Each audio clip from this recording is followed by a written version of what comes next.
Então, já faz um certo tempo desde o primeiro vídeo, né? Quase um ano, se não me engano, deve fazer uns 11 meses.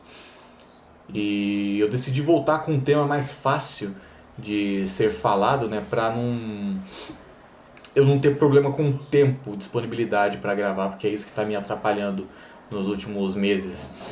Então, vamos nessa, né? Vamos falar aqui sobre o Enem, que teve agora uma semana atrás, foi dia 24 e 25 de outubro. A gente teve a prova aí sendo aplicada nos 2 dias. No primeiro dia, vocês sabem, é Ciências Humanas e Ciências da Natureza. No segundo dia, Português, Matemática e a redação, com acréscimo de 1 hora no tempo da prova para a gente poder fazer a redação, né? O que eu acho que é uma pouquinho forçação de barra com o pessoal que está fazendo o vestibular, né, que está fazendo o Enem, já que o tempo realmente é muito apertado no segundo dia, mas eu vou falar sobre isso mais para frente no vídeo. Eu tenho aqui alguns pontos que eu queria destacar quanto ao Enem. O principal ponto seria quanto, lógico, a questão da prova de Ciências Humanas da Simone de Beauvoir, né, que foi uma questão que gerou assim um estardalhaço com relação aos conservadores, né? A gente teve aí o Bolsonaro e o Marco Feliciano. A gente teve aí o Bolsonaro e o Marco Feliciano entrando com uma denúncia no Ministério Público, se não me engano, contra uma doutrinação do MEC, uma suposta doutrinação. A gente também teve uma outra questão polêmica, a questão da Fata Morgana, né, que foi vista como uma questão pegadinha, de uma das mais sacanas possíveis. E a gente depois teve a polêmica da redação também, mas eu acho que a redação foi polemizada devido à questão do primeiro dia da Simone de Beauvoir. Aí caiu essa parte de violência contra a mulher, e isso aí foi meio que uma bola de neve, né? A primeira questão da prova de Ciência da Natureza, Ciências Humanas, certo? Mas com relação a tudo isso, eu vou dar a minha opinião do Enem como um vestibulando, porque eu fiz o Enem. Vou destacar o que eu achei positivo e negativo nesse Enem e, né, dissertar sobre esse tema, digamos assim. Então vamos começar pela questão da Simone de Beauvoir. Eu estou falando chique, francês. Estou aqui com um caderno de questões, peguei os dois amarelos. Esse aqui é do primeiro dia. Se não me engano é questão 4 ou 5.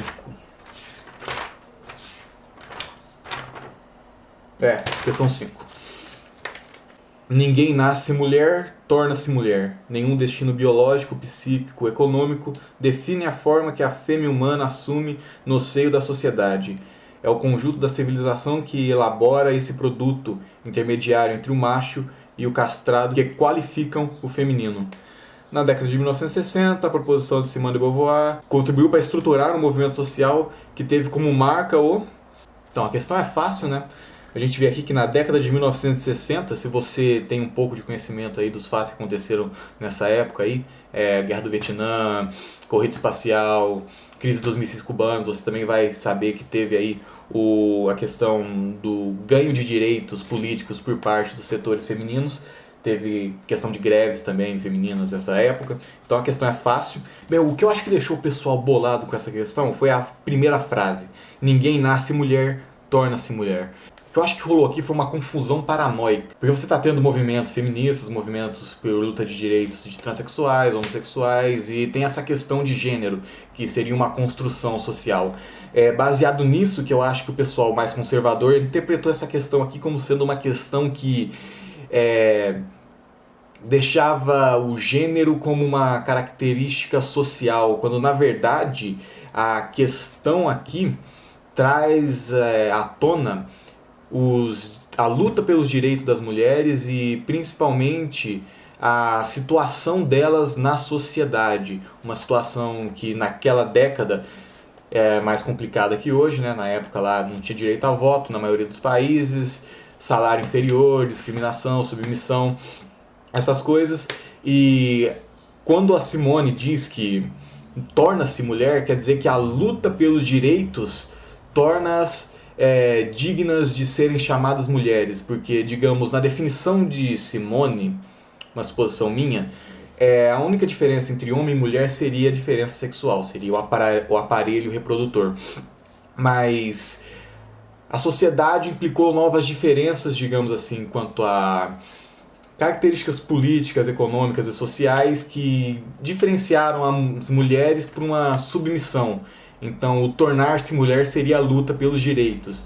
E o pessoal aí que polemizou essa questão deve ter provavelmente confundido com com o que eu disse, com a questão dos direitos de transexuais e homossexuais quanto à ideologia de gênero, é assim que eles chamam. Eu não manjo muito sobre isso, eu li muito raso algumas postagens em blogs, alguma coisa assim, mas foi basicamente isso que eu acho que aconteceu. A gente está tendo um momento de paranoia na política, né? O pessoal tá tipo computador, tá binário pra caramba, né, velho? Ou se você não concorda com isso, você automaticamente é aquilo. E isso aí tá prejudicando bastante, principalmente a visão política das pessoas que estão se baseando muito do bom e mal, digamos assim. A gente tá tendo aí uma volta da ideologia da Guerra Fria, praticamente, mas pensando num lado um pouco mais alarmante, digamos assim, sendo um pouquinho alarmista, mas... Certo, e essa questão da Simone de Beauvoir levou aí no segundo dia, o pessoal ficou bolado falando assim, como assim mulher sofre violência, mas vocês disseram que mulher não nasce mulher, tipo, é idiota, porque quem disse isso não foi o INEP, não foi o MEC, não foi o Enem, foi a Simone. Mesmo se a percepção, mesmo se a interpretação da frase deles estivesse correta, essa questão de doutrinação não faz o menor sentido, porque a questão pede para você relacionar um pensamento a um fato histórico, é uma questão clássica de Enem. Você tem esse tipo de questão aqui, você tem uma questão do Nietzsche, se não me engano, ou do Freud, não, do Nietzsche, aqui ó, questão 11, com relação à physis unitária, que é a primeira estrutura filosófica da Grécia Antiga, que foi aí os pré-socráticos. Você tem o Tales de Mileto com a physis unitária, que é a água, o elemento principal. Se não me engano, até eles usam a água aqui, só que não usam o nome de Tales, né? Acontece isso, né? Às vezes não usam o nome do pensador, para você ter para você pensar mais, né, como você tem que relacionar os acontecimentos. E não quer dizer que o Enem seja platonista ou pré-socrático, digamos assim. É a mesma coisa de você pegar uma questão de biologia, por exemplo, que um médico fala que por exemplo, um peixe, ele vive em uma região abissal e, portanto, ele perdeu a capacidade de visualizar as coisas, perdeu a sensibilidade na retina. Pede para analisar isso quanto uma teoria evolucionária. Tipo, é lamarquismo isso, que o meio que forçou o indivíduo a adquirir uma característica diferente e passar isso para gerações futuras. Isso não quer dizer que o Enem desconsidere o evolucionismo ou que ele considere o evolucionismo errado. É uma forma de você descobrir os pensamentos anteriores, mesmo os errados, né? Por isso que a gente estuda pensamentos como o geocentrismo e o heliocentrismo, perspectivas de Copérnico e de Kepler com relação à movimentação dos planetas, porque a partir das teorias erradas que foram formuladas primeiro, a gente tem aí uma ideia de evolução do pensamento humano. Então, por isso que a gente às vezes a gente trabalha nas escolas com essas teorias que já foram provadas falsas ou que parte dela foi provada falsa. A gente estuda isso para ver a evolução do pensamento. No caso, então, do lamarquismo, é uma teoria já errada, provada errada, né? O evolucionismo darwiniano, neo-darwiniano, melhor dizendo, é mais aceito, com praticamente toda a comunidade científica corroborando essa teoria, né? Lembrando que teoria tem um significado diferente no popular e no dizer científico, viu?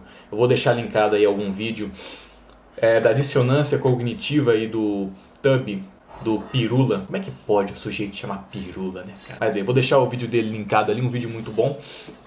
Se eu não me engano é esse vídeo, cara, que eu vi um vídeo ontem dele que ele citou esse, mas eu acho que é esse sim.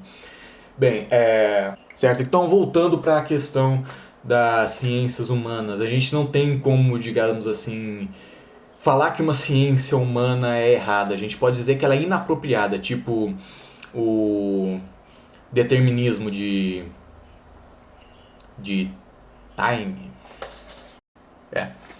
Determinismo de Tolley Time.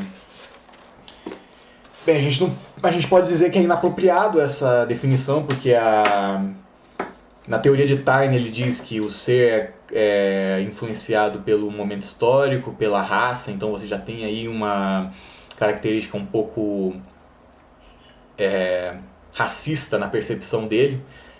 É uma característica comum do início da sociologia, né? A gente tem a evolução da sociologia, por isso também que a gente estuda, como eu já disse, a evolução do pensamento para a gente ver o que foi descartado, ver o que foi considerado errado. Então é importante a gente ter aí questões que abranjam temas diferentes. Tipo, não é só porque a questão falou alguma coisa que você não concorda que ela tá te doutrinando alguma coisa. Então é paranoia e burrice ficar dizendo que o MEC está doutrinando alguém de alguma forma a virar comunista, digamos assim. Se fosse assim, essa prova estaria lotada de Marx e Engels e, se não me engano, Rousseau também era contra a propriedade privada. Rousseau. Deve ser Rousseau. Locke era a favor, Rousseau era contra, é isso mesmo. Agora vamos falar sobre a redação. A redação, tema, eu achei que seria um tema um pouco mais complicado, cara. Eu realmente achei que seria um tema mais obscuro, tipo do ano passado. O obscuro que eu digo é um tema que você não tem, assim, como prever muito bem. Né? O tema da redação do Enem é imprevisível, cara. Pode ser qualquer coisa, absolutamente qualquer coisa. Acabou sendo violência contra a mulher, a persistência da violência contra a mulher. Eu achei o tema fácil porque é uma coisa que permeia a nossa sociedade, a gente sempre tem notícia disso aí. Tanto é que os textos de apoio eram textos, digamos assim, pobres, né? Deixa eu pegar aqui. Aqui a gente tem um texto um pouquinho maior.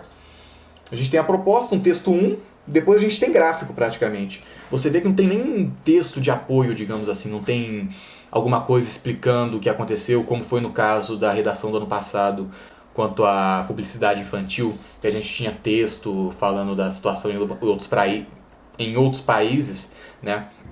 A gente não teve texto nesses moldes porque é um tema, como eu já disse, permeia a sociedade, a gente tem notícias sobre isso toda hora, a gente tem aí uma ideia já formada, por isso que o texto de apoio foi, digamos assim, reduzido, né? A gente teve mais gráficos que talvez as pessoas não tivessem acesso e coisinhas aí para ajudar você a formular sua tese. Bem, a questão do Enem na redação ele pega um tema, digamos assim, mais obscuro, né? Vou usar o termo que eu já usei, para ver como você se sai formando uma opinião. Por exemplo, se fosse um tema comum, corriqueiro, tipo a crise política que a gente está tendo agora ou a falta d'água, tipo, todo mundo praticamente leu isso aí, saiu em revista. Então as pessoas já têm uma opinião formada. O que o Enem quer é que você forme, quer ver a sua capacidade. Eu acho que é isso. Ele quer ver a sua capacidade de argumentar quanto a um tema surpresa. Então é lógico que eles não vão usar um tema assim escancarado, né? Não vai ser crise política. Mas ele não aborda praticamente por isso, porque é um tema, digamos assim, que todo mundo já tem conhecimento, então vai ter uma dissertação mais fácil por parte das pessoas. Certo, eu achei o tema fácil, dissertei até que bem, achei bem bacana a minha argumentação. Quanto ao tipo de tese que você deveria abordar, bem, ele foi bem claro, né? Pediu para você dissertar quanto à persistência da violência contra a mulher. No caso, então, você tinha que falar por que a mulher continua sofrendo ainda com violência doméstica, com abusos. E é claro que um pensamento padrão seria a partir do patriarcalismo, do machismo. Eu não sei até que ponto você pode ir contra essa tese sem ir contra os direitos humanos, né? Digamos assim, o direito à vida, direito de ir e vir. Por exemplo, numa redação comum do Enem, você não perde ponto se você for contra. Você não perde ponto só por você ir contra a redação. Você perde ponto se você for contra a redação e contra os direitos humanos ao mesmo tempo. Se você fizer alguma cagada a nível de Hitler, tipo, incitar a morte, essas coisas. Mas dependendo da sua argumentação, se você for contra algum tema, você pode ir bem se você mostrar que você tem um certo entendimento sobre o assunto, que você não é completo babaca.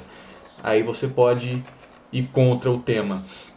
Nesse caso aqui eu não vejo um ponto de vista que dê certo de ir contra o tema. Praticamente o tema é bem claro, você tem que dissertar por que a violência persiste. Você tem que encontrar, digamos assim, um culpado e aplicar um antídoto, né? Aplicar uma intervenção. Culpar as mulheres, talvez, eu acho que dependendo de como você fez, né, você pode perder bastante pontos aí, principalmente pela questão do machismo que está bastante presente na sociedade. Né? Então você tem que dissertar com muito cuidado quando você vai contra um tema social. Né? Você pode ir, mas dependendo de como você vá, você perde muito a nota. Né? Pelo que eu já falei, pelo desrespeito a direitos humanos, essas coisas. Certo. Passando aí a parte de humanas, vamos para a parte de exatas. Começar com matemática. Cara, matemática foi até que bacana. Eu gostei da prova de matemática. Corrigi o gabarito ali, acertei 33.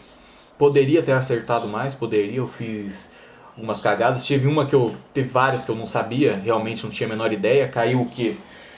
Caiu elipse. Se eu não me engano, cara, questão aqui, ó, 137, caiu elipse. Se eu não me engano, elipse, eu não vi elipse. Eu acho que tá fora de grade curricular de muitas escolas, da maioria das escolas. Em geometria, não vi nada de elipse, não tem nada no material. Tipo, tem material mais antigo, eu acho que ano que vem vai voltar nos materiais elipse. Só que, né, não vai cair ano que vem no Enem, o pessoal vai voltar com elipse para a grade curricular, vai fazer várias questões na sala de aula e o Enem não vai cobrar elipse de novo. Né, sacanagem. Essa questão eu acertei no chute, era a letra B. Falei, mano, vai qualquer coisa aí, cara, não faço a menor ideia, vou fazer outra questão. Né? Caiu questão clássica também de valor máximo e mínimo de gráfico, x vértice e y vértice, clássico também. Caiu uma questão de inequação, que era uma inequação meio que escondida, estava meio moitada ali, que você tinha que determinar entre quais intervalos você tinha o maior valor possível, ou seja, uma inequação, né? Quando você tem um valor maior que zero, você tinha que montar, se não me engano, a equação de segundo grau e depois encontrar os dois pontos.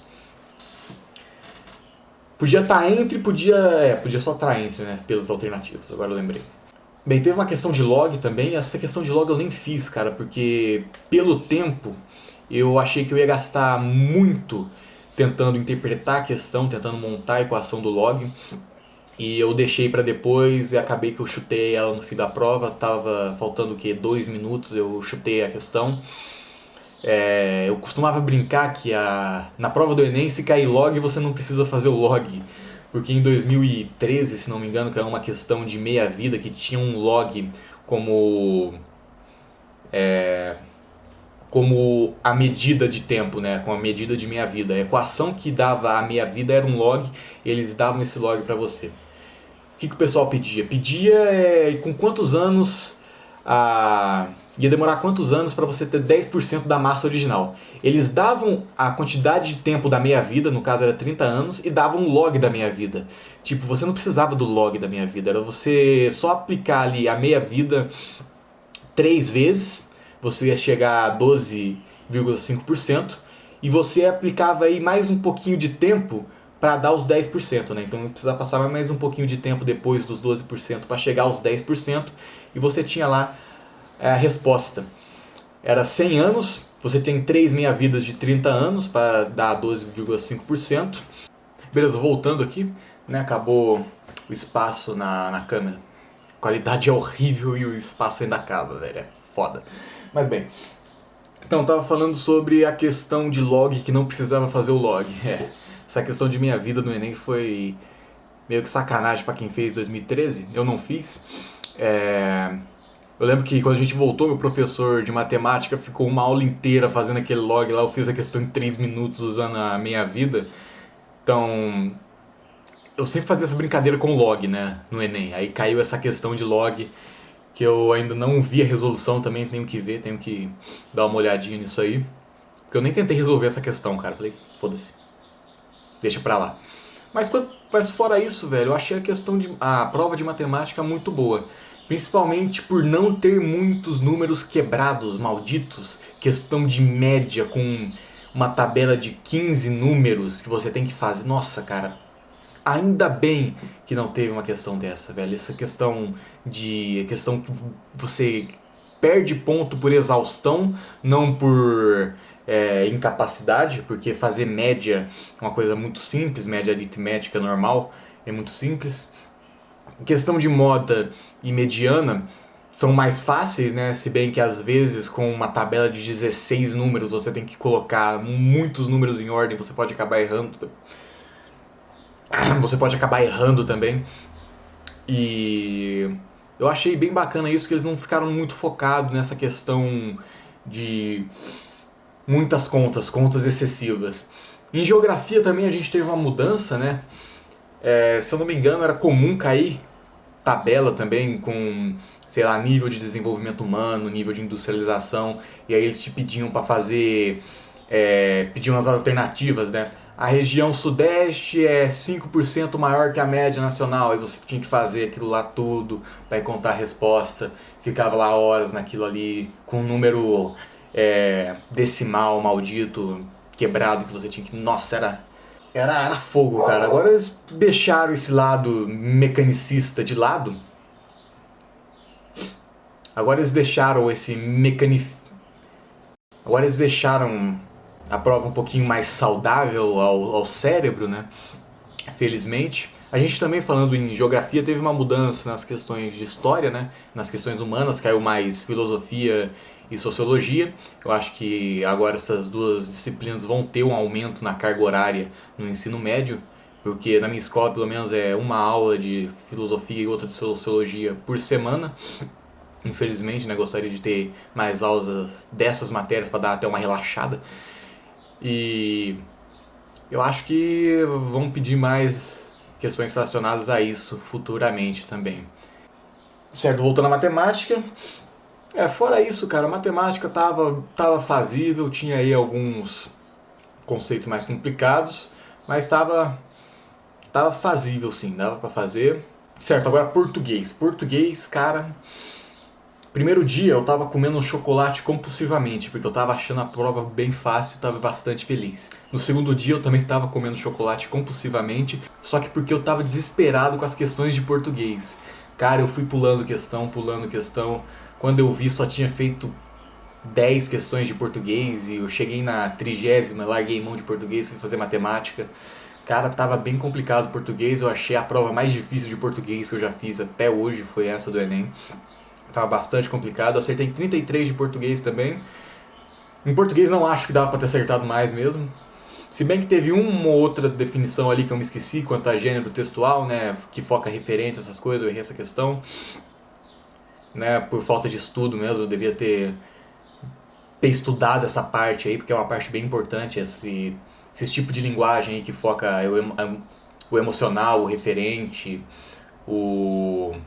a fática, né, que é a que estabelece comunicação. Devia ter estudado mais, e fica a dica aí pra todo mundo, para os próximos vestibulares, estudar isso aí também, que não é só no Enem que cai, isso aí também é bastante comum nos outros grandes, né, como o FUVEST, Unicamp, Unesp.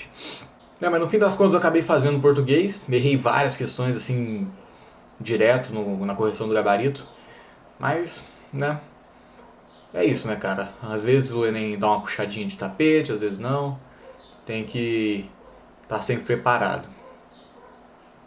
Beleza, agora quanto às ciências da natureza. Química, ano passado tava foda a química ano passado, o pessoal realmente deu uma deslizada em química, esse ano também, né? A maioria das pessoas achou química muito difícil, principalmente porque caiu, né, questão de constante de ionização, constante de equação química, né, constante de equilíbrio, não necessariamente de ionização, né, mas no caso era, se não me engano, né, tinha íons. Caiu também, caiu duas questões de reação orgânica, cara. Caiu, na verdade caíram três questões, né? Duas especialmente sobre a reação orgânica e uma que tinha uma reação orgânica, só que pedia para você aí impactos ambientais nos dois processos diferentes, né? A diferença de impacto ambiental. Realmente, questão de reação orgânica é bem complicado, porque o caboclo tem que manjar nomenclatura de química orgânica, tem que manjar função orgânica e ainda tem que manjar a própria reação orgânica. Então você tem que manjar três coisas para poder fazer uma questão. E aí o pessoal se ferra, né? Porque a gente sabe da qualidade do ensino, principalmente escola pública, né? Que se já em particular é difícil porque o pessoal não presta atenção na aula, tá pouco se ferrando pra esse tipo de assunto, na pública a gente tem o problema que não se consegue dar, né? Por causa da falta de infraestrutura, professor sobrecarregado, aluno também sem comprometimento, sem empenho. Então já é mais difícil mesmo você conseguir acertar umas questões dessas. Agora, biologia eu achei normal, cara. Não tive muita dificuldade em biologia, não. Física tava bacana. Teve a questão do Fata Morgana, vou falar sobre isso. Física caiu bastante luz, cara, bastante coisa relacionada à ótica e luz. Caiu a questão do Fata Morgana, caiu a questão de diferença de onda, primeira questão do caderno amarelo, caiu a questão de caixa escura, né? No caso, relacionando o pano com a retina. Potência, né? Potência de energia cinética, energia potencial, essas paradinhas aí. Eu errei essa questão, né? A questão do carro movido a energia solar. Te davam lá a potência do sol, depois te davam o rendimento da célula fotovoltaica e te pedia aí o tempo para o carro de tantos quilos chegar a tantos quilômetros. No caso era 108 km por hora, 30 metros por segundo. Bem, o que eu fiz nessa questão, cara? Eu fui lá, fiz bonitinho o rendimento, passei lá, fiz a formulinha da potência, né? Joule sobre tempo, energia sobre tempo. E eu igualei isso aí, não com a equação de energia cinética, mas eu igualei com a equação de quantidade de movimento. O que aconteceu? Um carro movido a energia solar foi de 0 a 100 em menos de 4 segundos. Né? Eu na hora eu não pensei nisso, né? Se eu tivesse, peraí, como assim? Um carro movido a energia solar foi de 0 a 100 em menos de 4 segundos? Tá errado isso aí. Caiu também uma questão de diferença de caminho de onda, né? Sobre interferência construtiva e destrutiva. Era uma questão assim que você podia fazer ou usando uma fórmula ou usando uma interpretação, mas para isso você tinha que ter também a teoria. Então já é um fator complicante aí para a maioria da população estudantil brasileira, né? A parte da defasagem de estudo, né? Principalmente na aplicação das aulas, né? Por causa dos problemas que eu já citei. E a gente teve a questão do Fata Morgana e o conflito de gabaritos, né? O conflito de resoluções. O Enem deu como certa a alternativa de refração, mas muita gente concorda e com bastante respaldo, tem sim um ponto bem verdadeiro na reivindicação de vários professores aí, que é quanto à reflexão total. Então vou explicar a questão do Fata Morgana. O Fata Morgana seria um efeito parecido com as miragens que a gente vê nas estradas, né? Aquela paradinha que parece que o chão está refletindo a atmosfera, o céu no caso. Isso se deve a uma diferença de densidade entre a camada de ar que fica acima da superfície, logo acima da superfície, e uma camada de ar superior mais densa e mais fria. A gente tem na atmosfera a seguinte dispersão das camadas, né? Nas camadas superiores a gente tem uma densidade menor e essa densidade aumenta conforme você diminui a altitude. Só que aí, próximo à superfície, você tem a anomalia, né, que é a densidade volta a ficar menor próxima à superfície devido à absorção de radiação solar direta pelas partículas e indireta devido à reflexão no chão. Então o chão reflete a luz solar que incide de novo sobre as partículas próximas. Isso aí aumenta a temperatura. Aumentando a temperatura, você aumenta o grau de agitação das moléculas e assim elas se espaçam mais, diminuindo a densidade. A reflexão total depende dessa diferença de densidade da atmosfera, né? Uma diferença de densidade no caso da atmosfera. A reflexão depende de uma diferença de índice de refringência. Ou seja, quando você tem uma luz, quando você passa um raio de luz de um meio com índice de refringência maior para um meio com índice de refringência menor, dependendo do ângulo, você tem a refração no ângulo limite. No caso, você tem uma incidência. Se você incidir com o ângulo limite, você vai ter uma refração paralela, uma refração rasante na superfície. E acima desse ângulo limite, né, lembrando que o ângulo é com relação ao normal, então você tem aqui a superfície, você tem a normal, e aqui é o ângulo de incidência. Se você aumentar muito, você tem uma reflexão. Você tem um ricocheteio da luz, né? Um ricochete, melhor dizendo, né? Mais bonito falar um ricochete do que um ricocheteio. O Fata Morgana é exatamente a mesma coisa que acontece no chão, né? Com miragem de estrada. Na miragem de estrada você tem lá a luz, ela vem, ela encontra esse meio menos refringente e ela reflete. E ela vai pro seu olho e aí parece que o céu estava abaixo, né? Porque ela fez essa curva assim. Então a imagem é formada aqui embaixo. Agora, no caso do Fata Morgana, é o contrário. Você tem uma camada de ar fria embaixo e uma de ar quente em cima. Então você tem a emissão da luz do sol, ela bate na água, ela sobe, aí quando ela encontra essa camada de baixa refringência, ela volta para o seu olho. Então você projeta a imagem do chão no céu, no Fata Morgana, e nas miragens de estrada você projeta a imagem do céu no chão. E isso aí, cara, essa questão foi uma pegadinha desleal, velho. Porque eu marquei refração porque eu esqueci o fenômeno. Tipo, eu não marquei a questão direto, tipo, se eu lembrasse mesmo eu teria marcado a questão direto, porque foi uma associação que eu fiz na hora. O Fata Morgana eu já associei direto com a questão de miragem em autoestrada. Eu não lembrava qual que era o fenômeno, eu estava em dúvida entre reflexão e refração. Eu marquei refração porque eu tive um lampejo na hora, eu pensei, refração mesmo, vou marcar, marquei. Mas se eu tivesse me lembrado, com certeza eu ia marcar reflexão e ia errar feio nessa questão aí. Feio porque o gabarito não foi feito de uma maneira muito boa, não foi muito bem elaborado.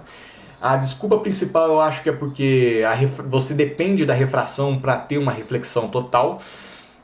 Né? E no gabarito do Enem não tinha a opção de reflexão total, só tinha reflexão. Então aí dava também, eu acho que, interpretação para uma reflexão que acontece normalmente com qualquer superfície, uma reflexão acompanhada de refração. Então eu não achei isso aí justo, porque você tem os dois eventos que acontecem simultaneamente. Tipo, é a mesma coisa que você fala assim, qual o nome do efeito que propicia esse evento? A reflexão total. Só que para reflexão total você precisa ter uma refração acima do ângulo limite. Só que para você ter uma refração acima do ângulo limite, você precisa ter uma fusão nuclear no Sol para poder ter uma emissão de luz. Então, se você for voltar nessas porra de última análise, você vai voltar ao início do universo, cara. Então, essa questão aí tá estúpida, velho. Porque se tivesse a questão lá, fusão nuclear no Sol como uma alternativa, também estaria certo pensando nesse nível de pensamento desconstrutivo. Então, eu acho que colocar esse tipo de questão aí pra ferrar o candidato é uma coisa burra, velho. Porque o caboclo sabe e vai errar por quê? Porque você quis que ele errasse? Não faz sentido isso. Eu acho que foi aí o principal ponto de crítica válida contra o Enem, foi essa parte aí quanto a essa questão do Fata Morgana, que realmente foi uma coisa aí bem triste pra quem errou, pra quem sabia, pra quem estudou bastante e acabou errando por causa de uma loucura de um gabarito aí, de uma alternativa que é a correta porque quis, né? Porque eu quis. Então, Complicado isso. Mas bem, vamos falar agora então sobre como o Enem pode melhorar, né? Bem, a principal crítica do Enem é os 2 dias, né?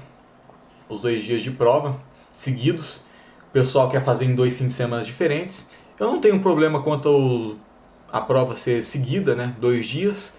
Mas eu acho válido também trocar aí. Eu acho que é melhor para a maioria das pessoas você ter a prova em 2 fins de semana diferentes. Uma questão de descanso e esfriar a cabeça, essas coisas.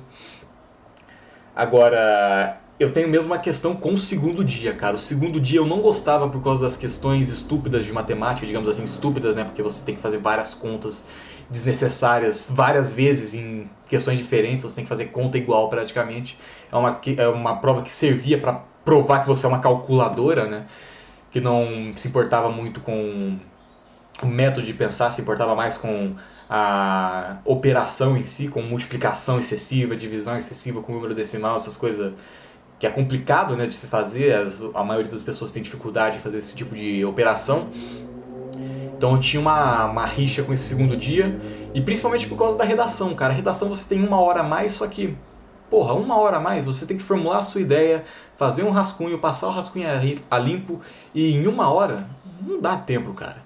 Então, o que poderia ser feito é uma redução no número de questões de matemática, uma redução maior também, acompanhada de uma redução maior no número de questões de português, né? Porque já que você está fazendo uma redação, você vai ter que usar artifícios de português nessa redação, então eu acho que você não precisa assim ter um número igual de questões de português e matemática nesse segundo dia. De linguagens e matemática, né? Porque português você tem ali 40 questões e mais 5 de inglês ou espanhol. Quanto ao grau de dificuldade do Enem, cara, ele aumentou, realmente aumentou. O bom é que aumentou para todo mundo, né? Então você não tem aí um desfavorecimento do pessoal de escola pública, né? Que a gente sabe, né, como eu já disse, tem um problema maior aí na questão do ensino. Já que foi para todo mundo, né? Então, se for abaixar a nota de todo mundo, abaixa de todo mundo, mas você vai manter o mesmo padrão, né? Isso em teoria, né? Bem, no mais é isso aí. Se eu me lembrar de alguma coisa, eu vou fazer um outro vídeo sobre o assunto, né? Se eu me lembrar. E eu pretendo voltar com o canal esse mês aí com mais algumas paradinhas. Estou aguardando a confirmação aí de uns esquemas pra gente ver o que a gente pode fazer aí pro canal. Beleza? Então, pessoal. Falou!